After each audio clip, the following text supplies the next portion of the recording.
We'll call the meeting to order. Ask for a roll call. Belsley. Here. Blunier. Here. Hare. Lehman. Lehman. Here. Newman. Here. Parrott. Here. We have a quorum. All right, I'd like to have the Pledge of Allegiance, please. I pledge allegiance to the flag of the United States of America and to the republic for which it stands, one nation, under God, indivisible, with liberty and justice for all.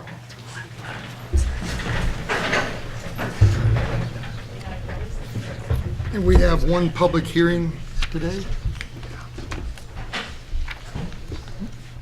We'll have a public hearing on appropriations for the purpose of the fiscal year, May 1st, 2017, and ending April 30th, 2018. Does the administrator have anything to add to that? No, just see if the public has any comments. Public have any comments on that? If not, we'll close the public meeting. Presentations and special reports, I don't believe we have any. Public comments, do anybody in the public want to make any comments?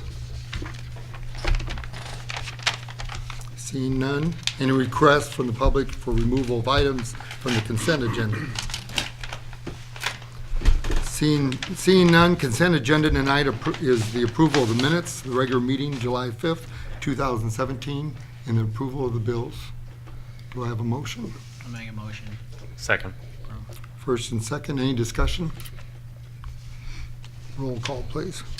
Belsley. Yes. Blunier. Yes. Lehman. Yes. Newman.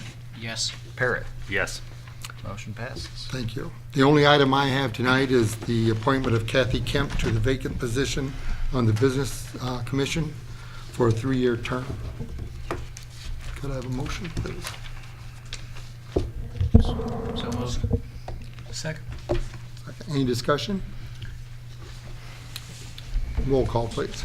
Lehman. Yes. Newman. Yes. Parrott. Yes. Belsley. Yes. Blunier. Yes. Motion passes. Village clerk, anything tonight? Nothing tonight, Your Honor. Village administrator. I have a few items tonight, Your Honor. The first one being ordinance number 17-08, which is the ordinance making appropriations for corporate purposes for the fiscal year beginning May 1st, 2017, and ending April 30th, 2018. Could I have a motion, please? So moved. Second. Any discussion? Hearing none, we'll ask for a roll call. Newman. Yes. Parrott. Yes. Belsley. Yes. Blunier. Yes. Lehman. Yes. Motion passes. The next item is ordinance number 17-11. It's an ordinance making amendments to section 8-17-5 of the Morton Municipal Code regarding insurance standards for the use of the Memorial Plaza.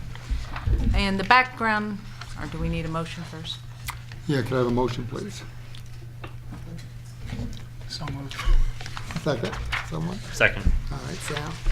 The background on this is we've already had 2 individuals contact me in relation to using the Memorial Plaza for a wedding, both of which would be a 10-15 minute event. One wasn't even going to get chairs for anyone to sit down because they weren't going to be there that long. And our ordinance, the way it currently reads, would require them to get a certificate of insurance. I checked with our insurance company, and the cheapest anyone could do that would be for $100.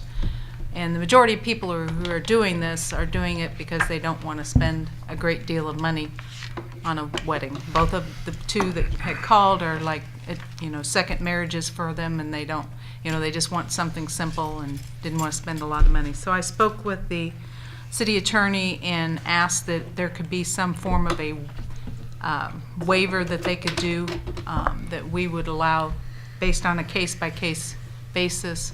Look at the, how many people they're inviting, how long they plan on using the space, and if need be, then we could waive the requirement of them having a certificate of insurance to save them the money. My purpose was saying, with this thought, was we're not guaranteeing them that we're not closing the plaza for these types of uses anyway, so that there could still be people up there enjoying the plaza at the same time. So what's to prevent them from just, hey, everybody meet up at the plaza and never calling us and asking us? So I'd rather they call and ask to, and go through the process and us be able to give them approval to do it rather than doing it without our approval. So. Okay.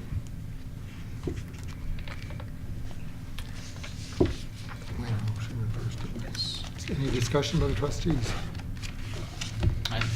I guess I'd just comment, it seems reasonable. It seems a reasonable approach. Hearing none other, we'll call the roll. Newman. Yes. Parrot. Yes. Belsley. Yes. Blunier. Yes. Lehman. Yes. Motion passes. And the last item I have tonight, Your Honor, is ordinance number 17-12, which is our annual ordinance regarding the prevailing wage rate. These are the wage rates that are set by the Illinois Department of Labor for certain types of skilled trades, and we're just passing it annually like we're required to do. Could I have a motion, please? So moved. Second. Any discussion? Roll call, please. Parrot. Yes. Belsley. Yes. Blunier. Yes. Lehman. Yes. Newman. Yes. Motion passes. That's it. Thank you. Chief of Police. I have one item on my agenda tonight, Your Honor, and that's ordinance 1706 regarding the parking of trailers on the village right-of-way.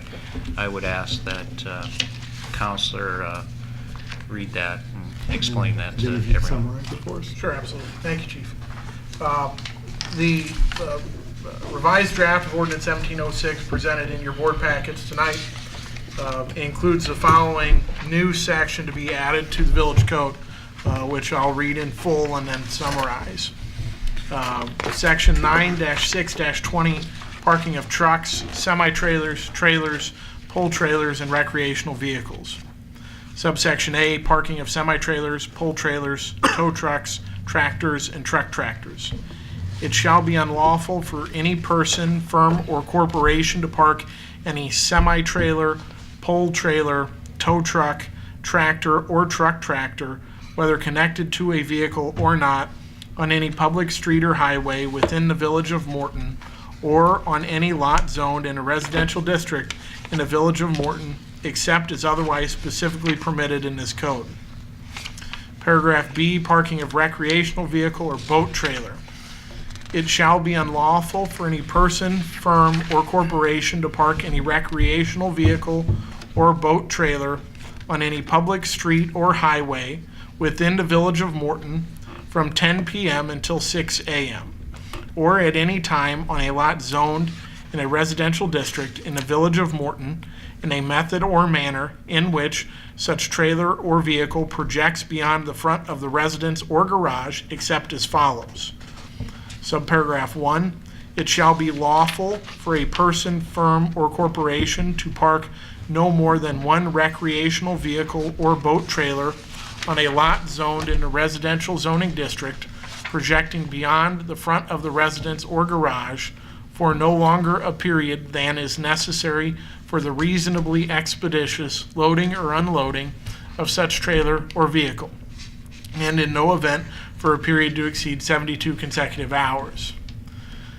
Subparagraph 2, it shall be lawful for a person, firm, or corporation to park no more than one recreational vehicle or boat trailer which cannot lawfully be parked on the driveway of the residence on any public street or highway immediately abutting to the residential property of the owner of the recreational vehicle or boat owner for a period not longer than is necessary for the reasonably expeditious loading or unloading of such vehicles, and in no event for a period to exceed 72 consecutive hours, so long as a traffic safety cone not shorter than 18 inches in height, containing retroreflective markings, is placed behind and in front of the trailer or vehicle to alert motorists to the presence of the parked trailer.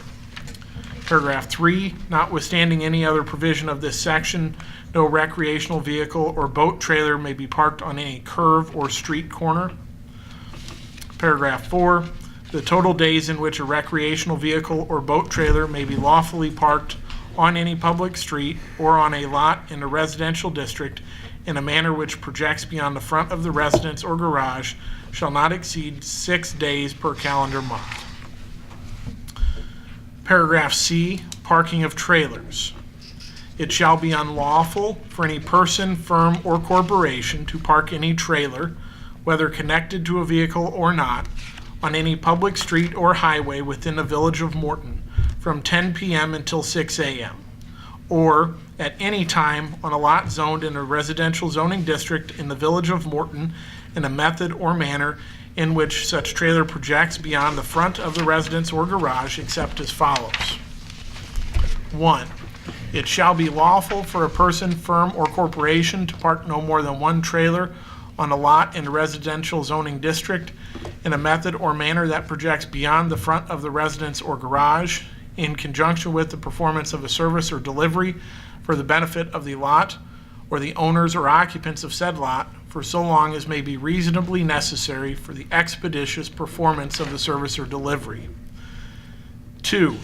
It shall be lawful for a person, firm, or corporation to park no more than one trailer in a residential zoning district on a residential lot in a method or manner that projects beyond the front of the residence or garage on a temporary basis not to exceed 36 total hours in any 7 calendar days, regardless of whether such hours are consecutive.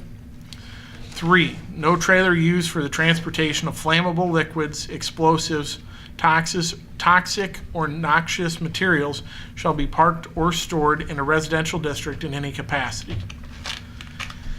And the other change that this ordinance would now make would be an amendment to section 9-1-1 of the Morton Municipal Code to insert by interlineation a new definition for boat trailer, such definition being a vehicular structure without its own motive power designed to transport a boat or other watercraft for recreational use and which is licensed and registered for highway use.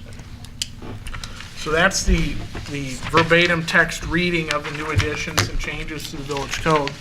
To give you a executive synopsis of the new regulatory scheme, starting in paragraph A, there is a prohibition, an outright prohibition against parking truly commercial type trailers, so semi-trailers, pole trailers, tow trucks, truck tractors, and tractors on a lot zoned in a residential district. So that is the first section of the ordinance. The second section of the ordinance deals with recreational vehicles and boat trailers.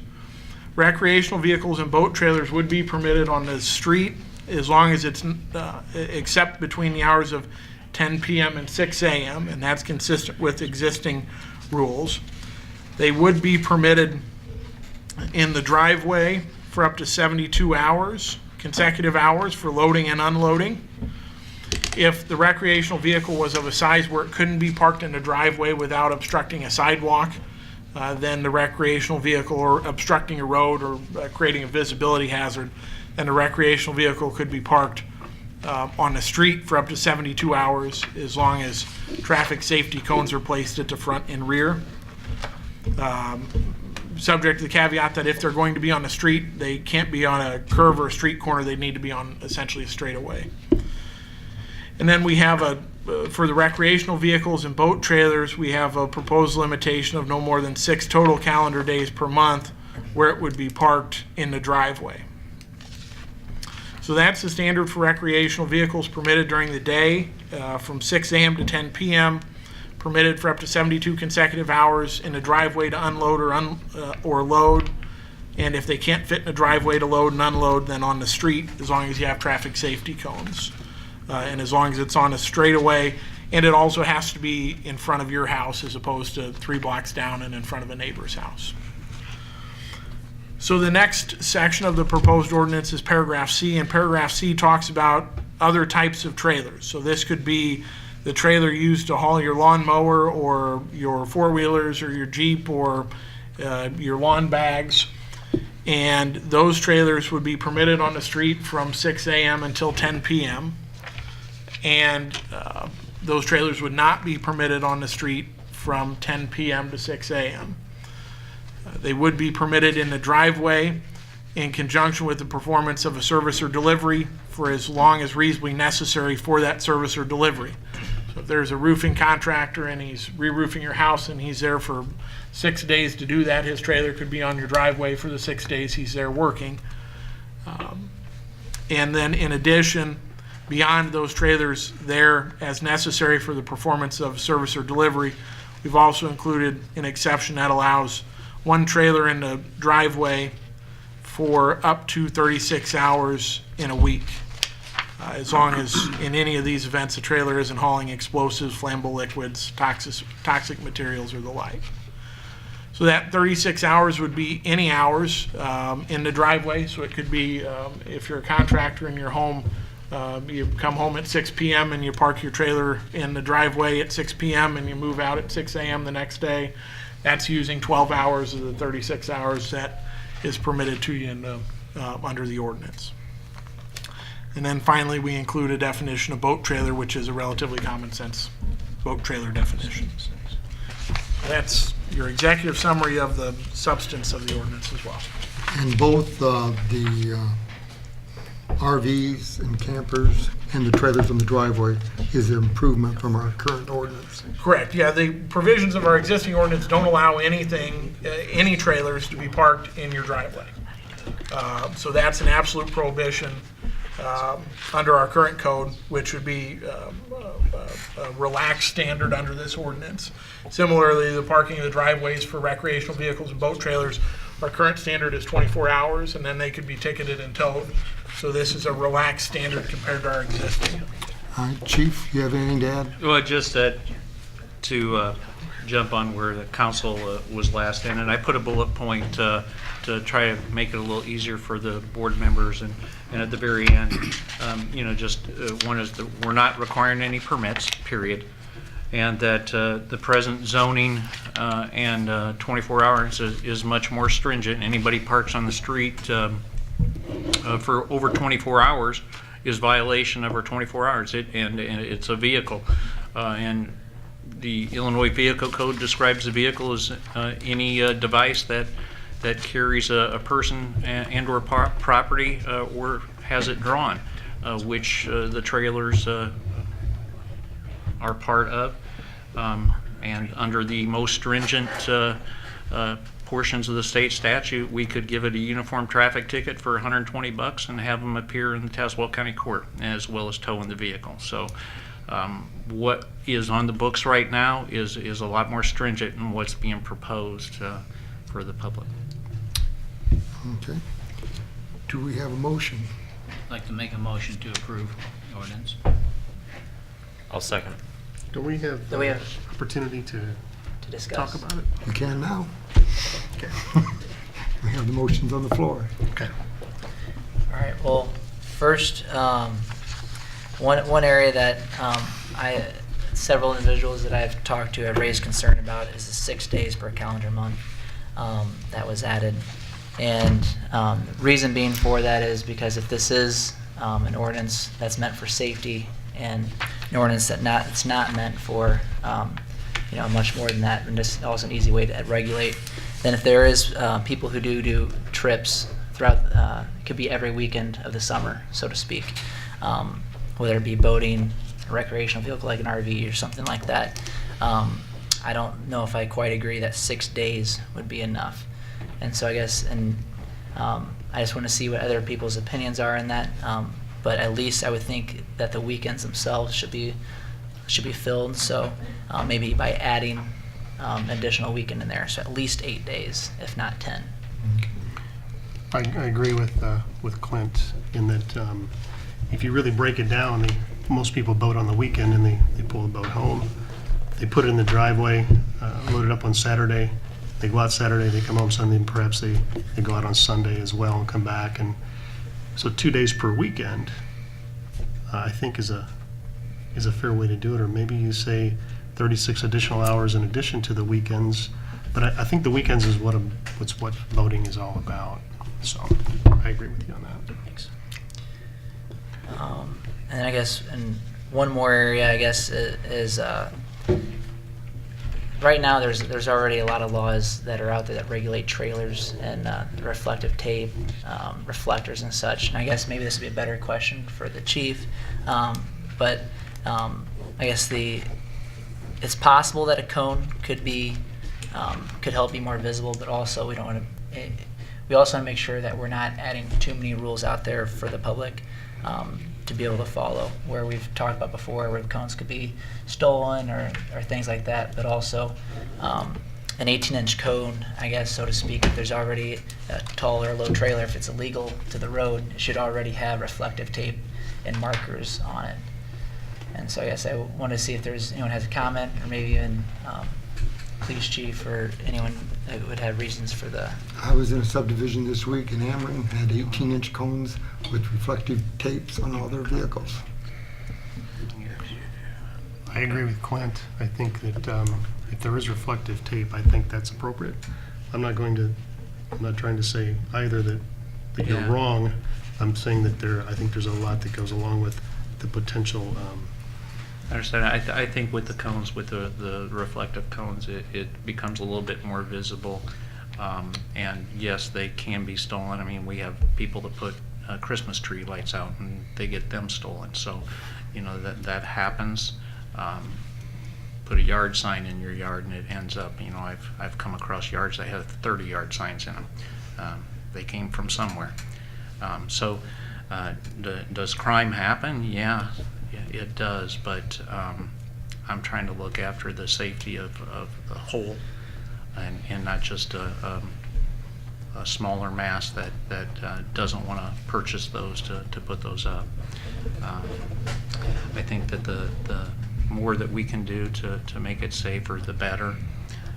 I understand the thought on 8 days with the weekend on that, but again, it's 6 days in the street, and right now they're not allowed anything greater than 24 hours. So, like I said earlier, what we are giving the public here is more than what they have now, and I think the department heads have listened to some of the discussion of the board and tried to work that in. So I think that's all I have.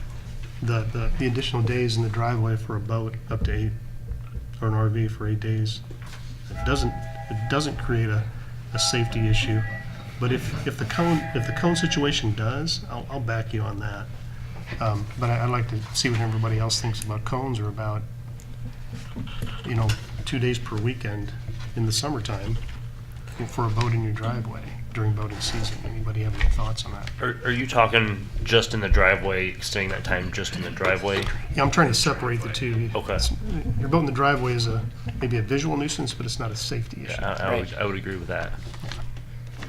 Craig, did you have something you wanted to No, the cones, I wasn't sure where I stood on that, but I got to tell you, there must have been people listening at the last one, because there's been a lot of cones up around trailers this week, and I will say, it persuaded me that it was pretty nice out there even during the week. I'm not saying we have it in there for that, but driving around like we do all week, it was pretty nice to see some cones up this week, and I think others probably saw that. So that's my only comment. I'm not disagreeing, but I think I would back the chief on that.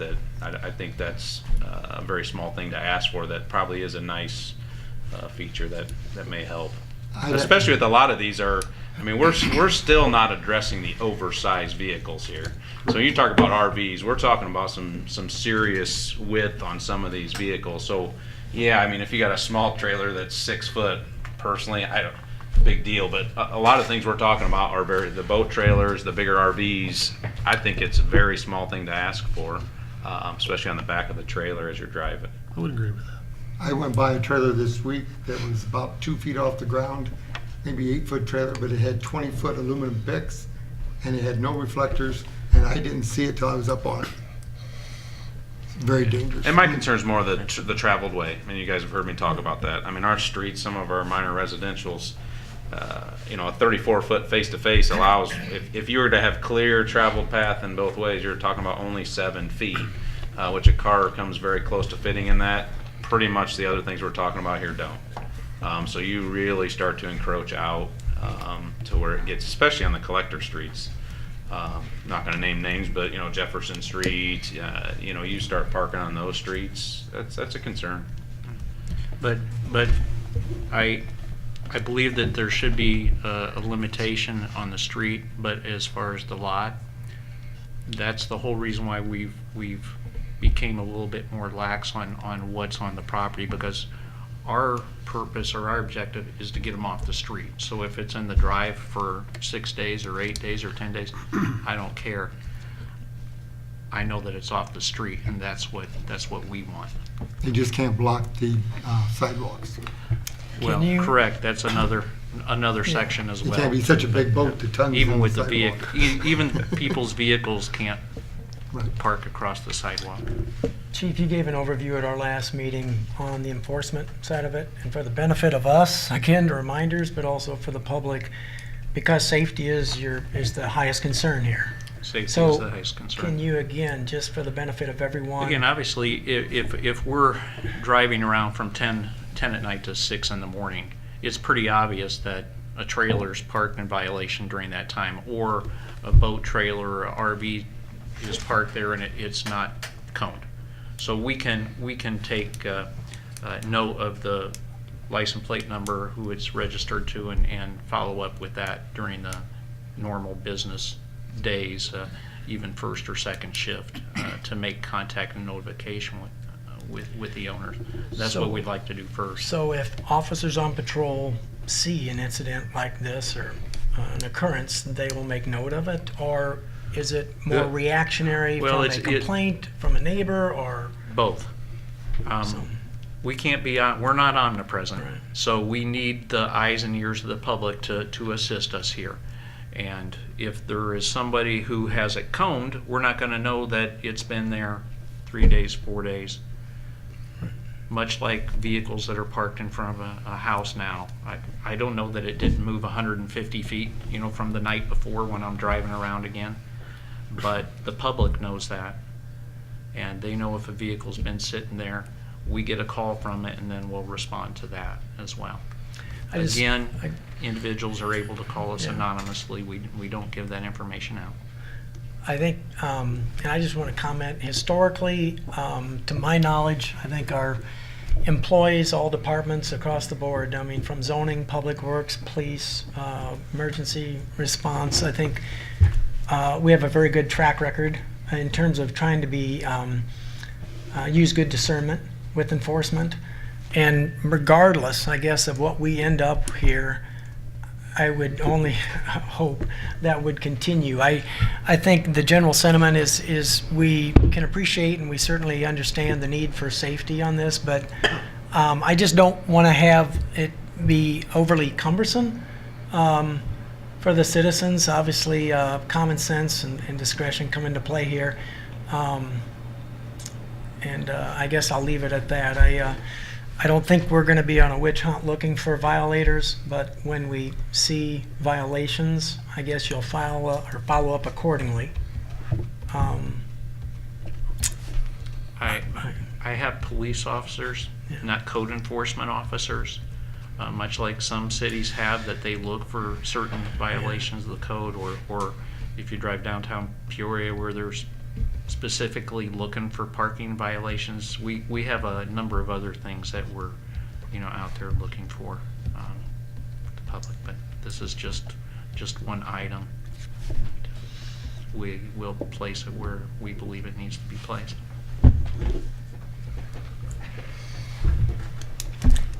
I'm amenable to changing to 8 days. I don't have a problem with that, I guess. Is that 8 days on the driveway and 6 on the street? Well, if we want to go to that extent, that's fine. That complicates the ordinance a little further. I can go either way, but I do support putting traffic cones out. I really think that is necessary. Well, if just talking to everyone, if we're getting a general consensus, I mean, it seems like, I'm definitely not against safety. I volunteered for the Illinois Right Lane campaign, Driving Skills for Life, and I'm all for finding ways to be more safe on the road for all drivers. So if that's our advice, that that's going to make more safe and better for everyone else. And I think if a couple cones here and there, I guess, get stolen, I guess it's it's not the end of the world. Safety's first, but I do want to make a motion for the 8 days. I'll second that. So do we have a consensus? We want 8 days instead of 6? Council says we just leave the 36 hours, 72 hours. 72 hours as it is. That's 3 consecutive days. And my suggestion from a drafting standpoint is, and to the mayor's suggestion of limiting it to 6 on the street and 8 in the driveway, we have existing provisions that provide if your boat can fit in the driveway, it needs to be in the driveway. And I'm afraid that it would create more confusion to word it. You can't have more than 6 days on the street and no more than 8 days in the driveway to lead someone to believe that they could have it 6 on the street and then another 8 in the drive, so then you're up to 14 days in a month. So I think the standard would be more clear with all appropriate respect to the thoughts of creating a different standard if we were to just take the existing language which provides shall not exceed 6 days and change that to 8 days per calendar month to avoid creating a possibility for abuse. And the ordinance does read where if the boat fits the driveway, it should be on the driveway. Correct. Yep.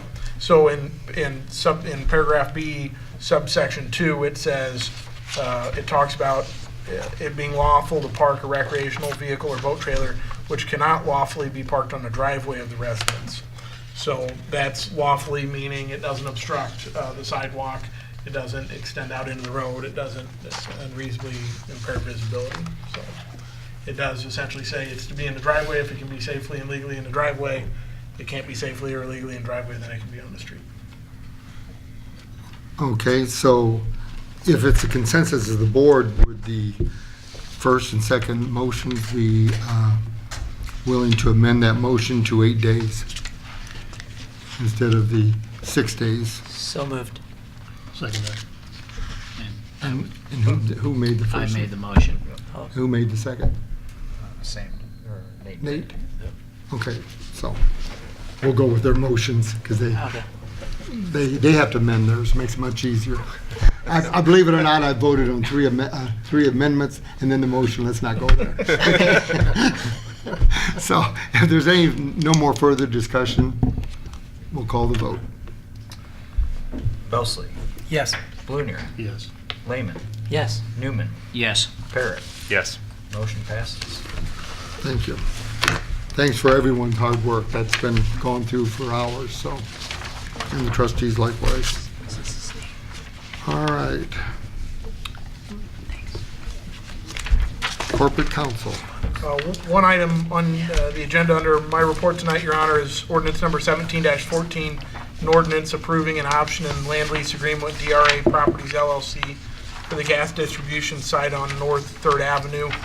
This is a matter which came before the board some time ago. Doug Dolan with DRA Properties LLC previously made a presentation to the board. This is before some of your time, but his presentation presented an issue with Verizon needing more coverage within the town and the village, having a site which would work well for that existing coverage. So since his presentation and the board's preliminary assent to pursue, I've been working with your department heads to negotiate terms on a land lease, and we've reached a point internally where, in consultation with the mayor and our department heads, I believe we have a good lease proposal for you, and ordinance 1714 would authorize the execution of that lease. Why don't you got the ordinance with you? I do. Let's go through that so they all understand the lease amounts and that. Well, the lease amounts aren't stated in the ordinance. Okay. So I can provide you a summary of the financial terms of the lease agreement. The basic financial terms of the lease agreement provide an initial option fee to be paid of $1,000. That option fee gives DRA Properties the option to exercise within a year of execution lease rights. If they were to exercise the lease rights, the village would be paid the sum of $15,000 per year, and that would be essentially for the first subtenant. The tower, as it's intended to be constructed, would potentially allow for up to 3 additional subtenants, so up to 4 total tenants. And the negotiated terms would provide an additional rent of $5,000 per year for each subtenant who'd be added to the lease agreement. The lease is for a 25-year term. At the end of the 25-year term, it's renewable for 5-year periods. The rent is indexed to increase beginning with the 6th year, and it's a 2% annual increase factor. So the $15,000 is indexed to rise over the life of the agreement. The site plan has been, and Craig Loudermilk could speak to this, but the site plan has been worked out between the village and DRA Properties LLC to the point where I think today even work was underway, but to the point where I believe we're all on the same page in site plan. We have a few items to work out with Doug, but as far as the location, easement, we're good on that. And you all have that drawing in front of you. So the only thing is a final site plan review. Yes, the final plans, which will be a site plan review. We're working through some of the utility easement stuff now, so there's a few fine details. But that shouldn't really affect. But so everybody knows Craig has that power of the final site, so. And a couple additional kind of financial terms to note. The lessee would make an initial $20,000 capital contribution to cover the lessee's share of improvements to the site. We anticipate work being done that would improve access for all parties who use the site. And so we've negotiated the $20,000 contribution from DRA Properties. And then there would be a new gate access installed with the keypad that would be maintained so that they would have their access codes, we have ours, and it'd regulate access from third. So could we have a motion? So move. Second. Any further discussion? I think the biggest thing I'd like to add, and Doug could probably add just to reiterate, I know Doug came previously, but this should improve a lot of the reception in the downtown area, specifically the Morton High School area. Myself, we were always pushing out cell towers, and I think this is a good location as far as what we have available to provide that. So we've been in, conference calls with a lot of your engineers. We've made Doug work really hard on this one, and I think, and I appreciate his working with us, but I think at the end of the day, if we're going to put a cell tower up, I think this is a benefit to the citizens in the area, mostly Verizon at this point, and I think this is a good thing. So I definitely support this. There's just not a lot of other areas to put this in residential areas, and north of the interstate just isn't going to work. No, it's by railroad track and our area of ground. We did shoo them away from the water tower. It's a very old water tower. And we went through those details. Actually, we worked with another person previously, and it just wasn't a good thing for us long term, in our opinion. Okay, if there's no further discussion, call the vote. Blunier, Yes. Lehman, Yes. Newman, Yes. Parrot, Yes. Belsley. Yes. Motion passes. Director of Fire and Emergency Services. Thank you, Your Honor. I have ordinance number 1713, which was included in your packet. This ordinance would allow for the sale of a 1981 Mack Alexis fire truck that was recently replaced. And I had you on my agenda to call all day. How do you plan on doing that? Because I've had requests from citizens that want to bid on that. We plan on advertising for just a sealed bid type process, and we probably will we did have an appraisal. I did have an appraisal done, and it was appraised at $2,500 to $5,000. So I would probably put the $2,500 as a minimum reserve on that, so that we ensure that we're getting at least that much money. And then from there out, just take bids. So that notice will be in the newspaper as well as on TV? Yeah, as well as the website. I just want to be fair to anybody that wants it. Mhm. Do I have a motion? So moved. Second. Any further discussion? Call the vote. Lehman, Yes. Newman, Yes. Parrot. Yes. Belsley. Yes. Blunier. Yes. Motion passes. Director of Public Works. Nothing tonight, Your Honor. That's a change. Planning Officer. A couple items tonight, Your Honor. The first being the preliminary and final plat for the Comfort Inn and Suites subdivision on the south end of Walton. Craig and I have both been through these plats. We've made a few changes to them. They've been updated, and I think we're all set for your approval. Do I have a motion? So moved. Second. Fire Chief, you're okay with all the access and everything? Yes, we've worked with them for several months to make sure that it meets the code I requirements. thought so. We just need to make sure it's public. Any other discussion? Call the roll. Belsley. Yes. Blunier. Yes. Lehman. Yes. Parrot. Yes. Newman. Yes. Motion passes. Second item tonight is Attorney McGrath has come up with some processes for our Plan Commission and Zoning Board of Appeals. And it kind of spells it out. Some of these things we did, and in recent years, Pat has gone through at the start of each meeting and has kind of a prepared statement that he reads to kind of bring not just the petitioners that are there, but also kind of as a reminder to the Zoning Board of Appeals members or the Plan Commission members what everybody's supposed to be doing and how we're supposed to be making the decisions. But the procedures, our rules and procedures that they've approved kind of spell out if, for example, you have one of the areas that we once in a while would get somebody that would object to something. Well, they're not within the 250-foot area. That really doesn't probably going to affect these people, so it addresses that. And Pat, you may have some things that you want to add as well. Yeah, the ordinance would change your code to allow the Plan Commission and Zoning Board of Appeals to adopt their own rules of procedure. Rules of procedure are relatively customary for boards of that nature. We had many informal rules, but nothing formally committed to writing.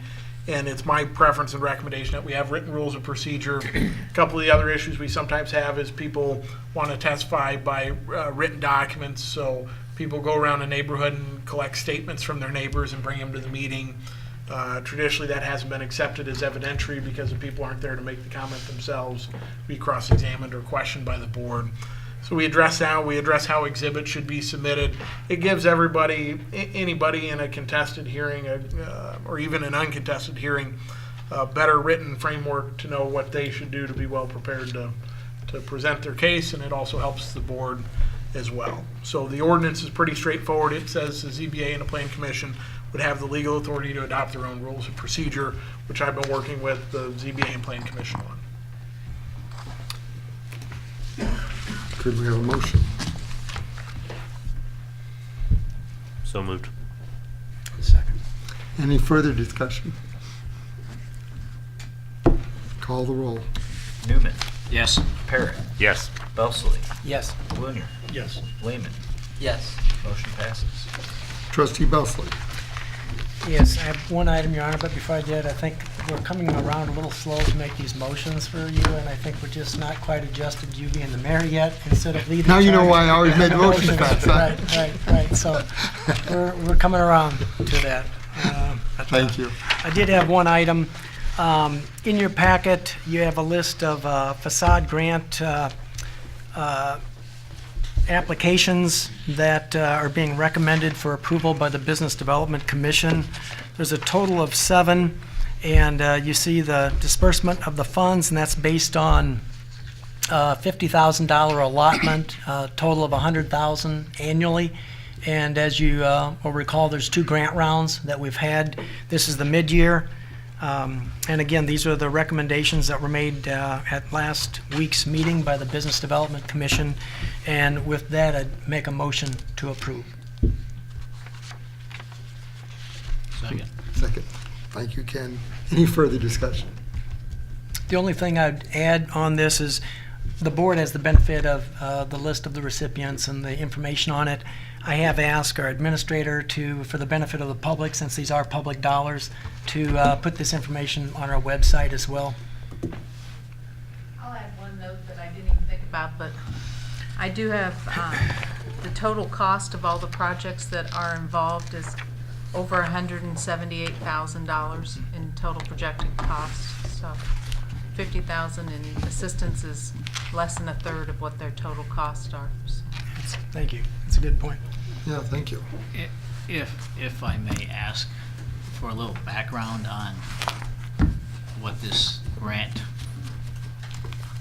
where are the funds derived from, and are there some specific rules or something that what's allowed, or what are we looking for in the way of Definitely. I mean, improvements? there is a facade grant program that's, I don't know I guess the history of it, but it's been in place for several years now. We started with the Yeah. business district being an act, and that's the 1/4% sales tax. That 1/4% sales tax goes into the fund, and that's what collected $1 million to pay for the plaza.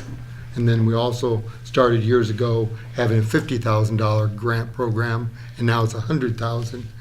And I'll let our administrator, Roger could probably rattle off all the things that it will cover. As of now, there is certain things it will cover. Basically, the grant is set up that you can get up to $10,000 reimbursed for facade improvements.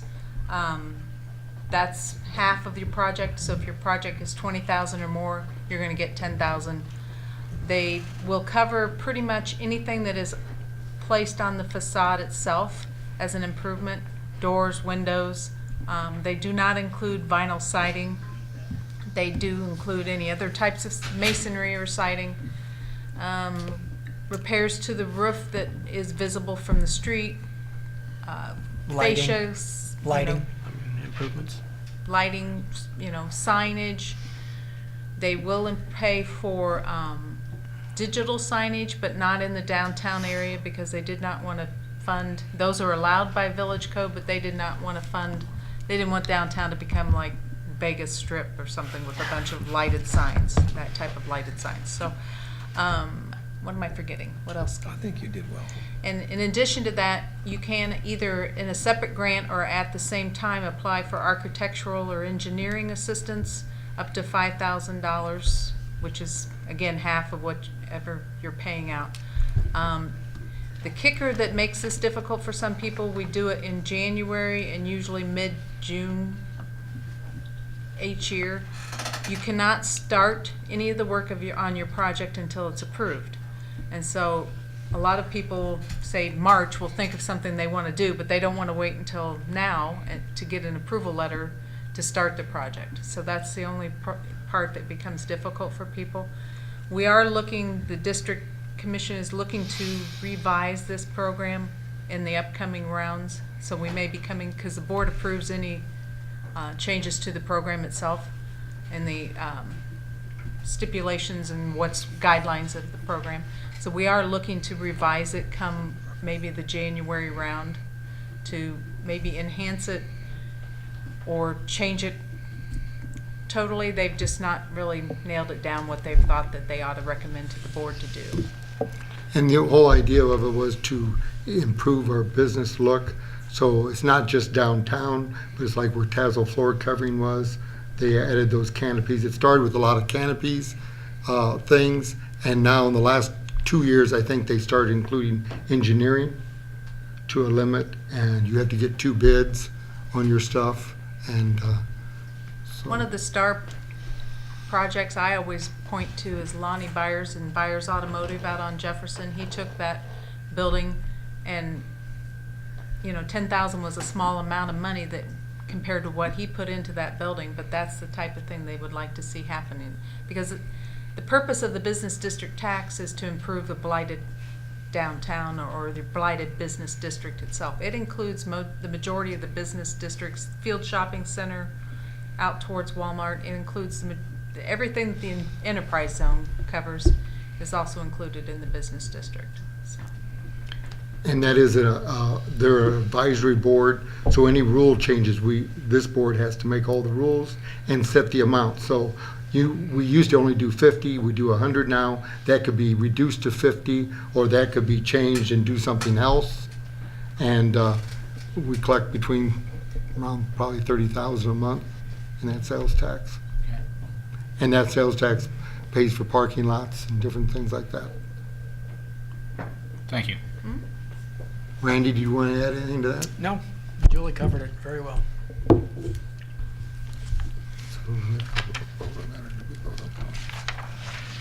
Got a motion second.